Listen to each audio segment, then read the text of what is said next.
Le Petit Prince d'Antoine de Saint-Exupéry. Chapitre 6.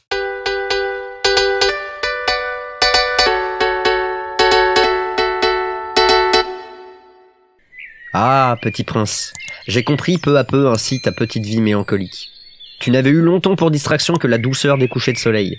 J'ai appris ce détail nouveau le 4e jour au matin quand tu m'as dit « J'aime bien les couchers de soleil, allons voir un coucher de soleil !» Mais il faut attendre. Attendre quoi? Attendre que le soleil se couche. Tu as eu l'air très surpris d'abord, et puis tu as ri de toi-même. Et tu m'as dit « Je me crois toujours chez moi !» En effet, quand il est midi aux États-Unis, le soleil, tout le monde le sait, se couche sur la France. Il suffirait de pouvoir aller en France en 1 minute pour assister au coucher de soleil.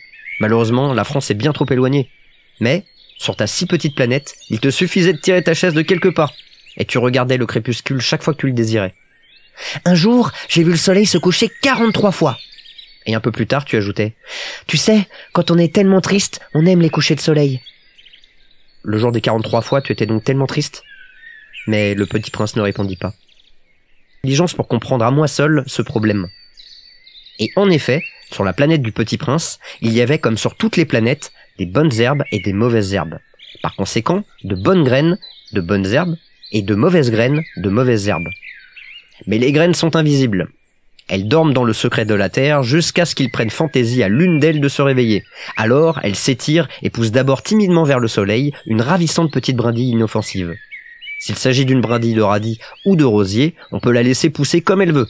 Mais s'il s'agit d'une mauvaise plante, il faut arracher la plante aussitôt, dès qu'on a su la reconnaître. Or, il y avait des graines terribles sur la planète du Petit Prince. C'étaient les graines de baobab. Le sol de la planète en était infesté.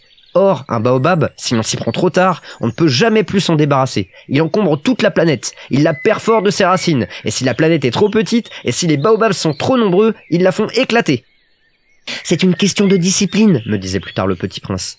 Quand on a terminé sa toilette du matin, il faut faire soigneusement la toilette de la planète. Il faut s'astreindre régulièrement à arracher les baobabs dès qu'on les distingue d'avec les rosiers, auxquels ils ressemblent beaucoup quand ils sont très jeunes. C'est un travail très ennuyeux, mais très facile. Et un jour, il me conseilla de m'appliquer à réussir un beau dessin pour bien faire entrer ça dans la tête des enfants de chez moi. S'ils voyagent un jour, me disait-il, ça pourra leur servir. Il est quelquefois sans inconvénient de remettre à plus tard son travail. Mais, s'il s'agit des baobabs, c'est toujours une catastrophe. J'ai connu une planète habitée par un paresseux. Il avait négligé 3 arbustes. Et, sur les indications du Petit Prince, j'ai dessiné cette planète-là. Je n'aime guère prendre le ton d'un moraliste. Mais le danger des baobabs est si peu connu et les risques courus par celui qui s'égarerait dans un astéroïde sont si considérables que, pour une fois, je fais exception à ma réserve. Je dis « Enfants, faites attention aux baobabs !» C'est pour avertir mes amis d'un danger qu'ils frôlaient depuis longtemps, comme moi-même, sans le connaître, que j'ai tant travaillé sur ce dessin-là. La leçon que je donnais en valait la peine. Vous vous demandez peut-être, pourquoi n'y a-t-il pas dans ce livre d'autres dessins aussi grandioses que le dessin des baobabs?